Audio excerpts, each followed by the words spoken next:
Hello everybody, welcome back to Screenstars. Well, I thought the other day I was having a little look through my collection, and mainly because I have picked up a couple of these this month that I will be again showing when I do my collection update video for this month, October. I've got a number of Arrow videos in my collection, Blu-rays more specifically. And I really like the Arrow videos. I think they do some really brilliant releases, and they put a lot of care and attention into them.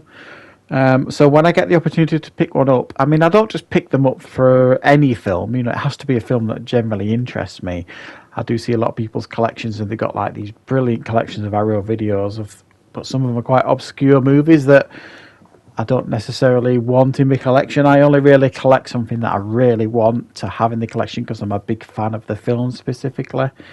On all of these I have in my collection, I am a fan of varying degrees of the film. So there's not mountains of them, but I thought I would show you what I already have in the collection in regards to my Arrow collection. So the first one I'm going to show you is probably one that many of you will have in the collection, and that is The Thing. So typically with any Arrow Blu-ray, you get like the newly commissioned artwork sleeve, and then you get the original poster. On this rare occasion, I prefer the original. I mean the recommissioned artwork.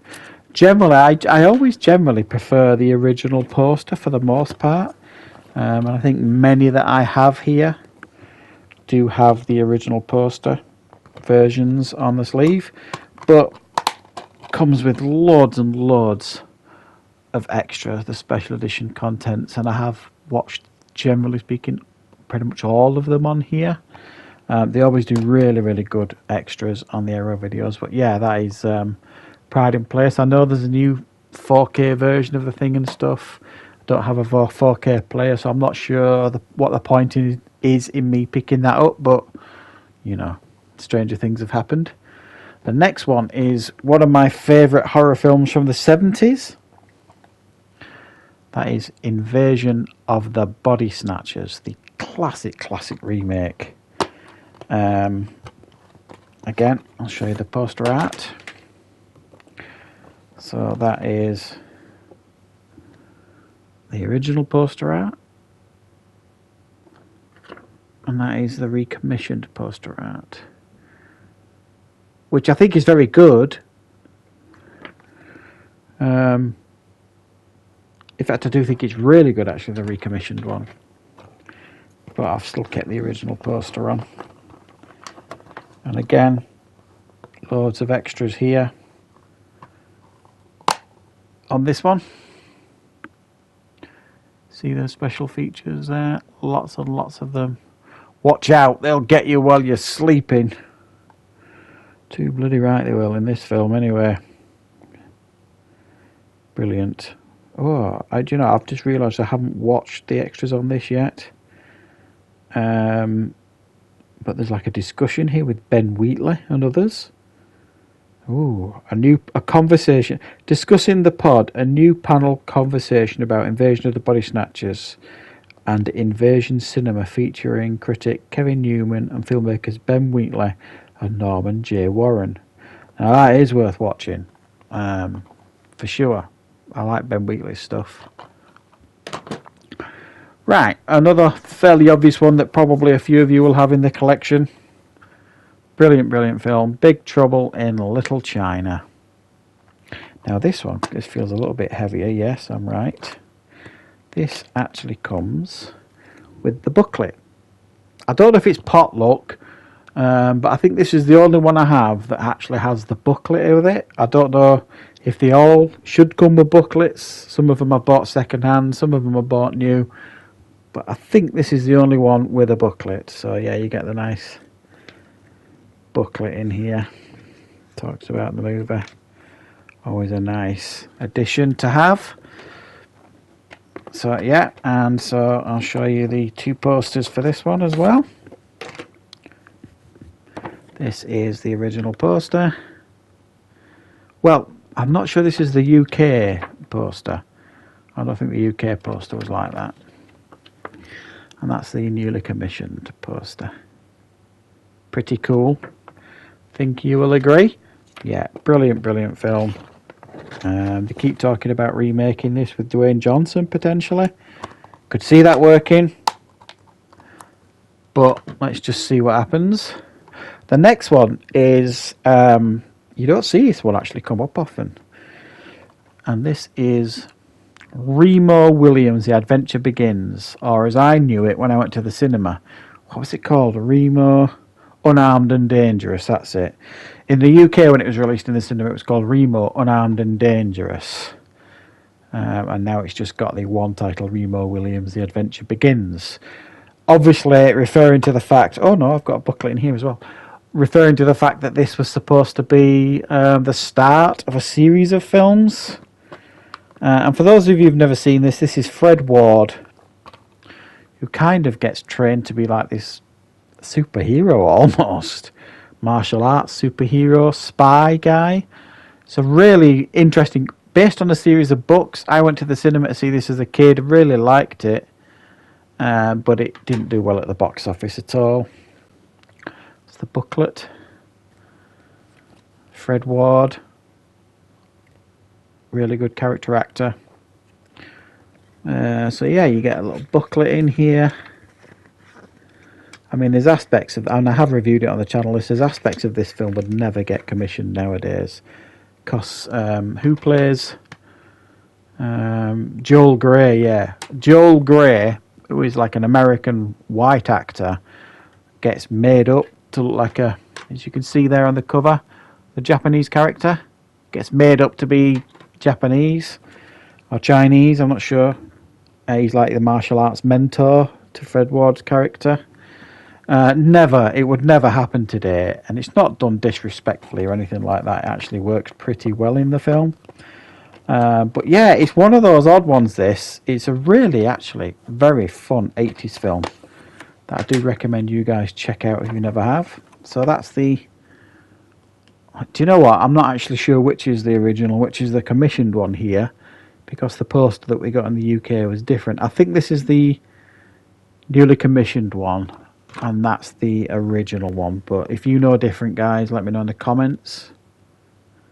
But they're both pretty good. So yeah, Remo, The Adventure Begins. Great, great film. One of those obscure 80s films that nobody seems to know about when you talk about it, but definitely worth checking out. Right, the next Arrow one I have got is one of my favourites, because this is a 2-disc edition. Oh, excuse me, what's it doing? It's being silly. Stop being silly. Yeah, that is The Exorcist 3. Brilliant. Again, I've reviewed this on the channel. This was dismissed almost when it was first released for a number of reasons, but it's one of those that's kind of grown in popularity as it's aged. It's aged very, very well, and it's well respected now as a horror film. But also what you get on here is there's a few different versions of this. So the 2-disc special edition. So on disc 1 you get like the theatrical cut of this, and then disc 2 you get the Legion cut, the director's cut of it, which is not fully completed. Controversially or not, I prefer the theatrical cut. The director's cut for me is a little bit... I don't know. It's because I'm used to the theatrical cut, and I don't think there's anything wrong with it, if I'm honest. The theatrical cut, they basically, it's one of those films that had a lot of reshoots for various reasons. The studio weren't happy, it wasn't scary enough, etc., etc. They made them reshoot parts here and there, but it's one of the rare occasions where I thought the reshoots actually helped the film, but the director obviously disagreed. So his Legion cut of the film is a bare bones version of the theatrical cut to a large degree, whereas the theatrical cut is more in tune with the original Exorcist. That's my opinion anyway. I'm sure there are massive fans of the Legion cut out there, and that's understandable. So that's the original poster. And this is the newly commissioned one, which is actually pretty bloody good, actually. I'm going to actually put the commissioned artwork on there because it is really good. I prefer that.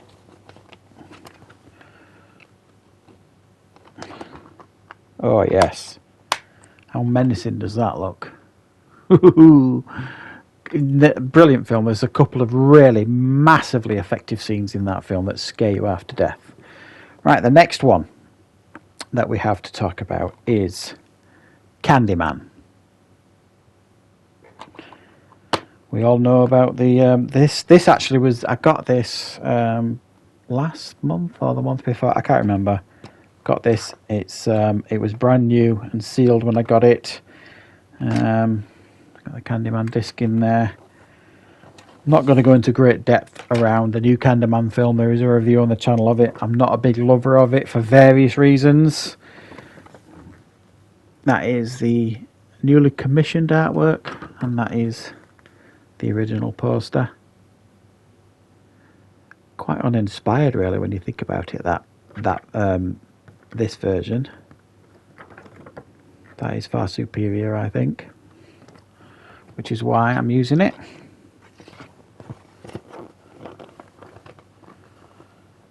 Right, there we go. So yeah, that's Candyman. Very, very good horror film, and I think it's superior in pretty much every department to the new one, which I don't hate the new one, you know, I just not overly in love with it either. The next one, and I haven't seen it, I keep meaning to watch this and review it. I've seen this once years ago and it really bothered me, it really affected me. A very, very scarring film in many ways. And it is Raising Cain. John Lithgow, where he plays this guy with like a split personality. I remember watching it years ago when I was a young man, probably, because is this from the 90s? If I remember rightly, 1992, yeah. And it was like, whoa, what a performance. I mean, what a great actor he is anyway. Obviously, great extras on here as usual. And I really want to rewatch this, and it's one of those that keeps getting pushed down the priority pile. I've got that many films for me to watch, either myself or with my wife.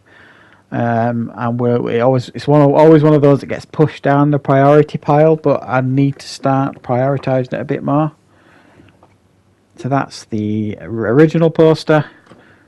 Look at that for recommissioned artwork. That's really effective, isn't it? Yeah. So Raising Cain, great film. Very, very impactful film. And one I need to prioritise and rewatch.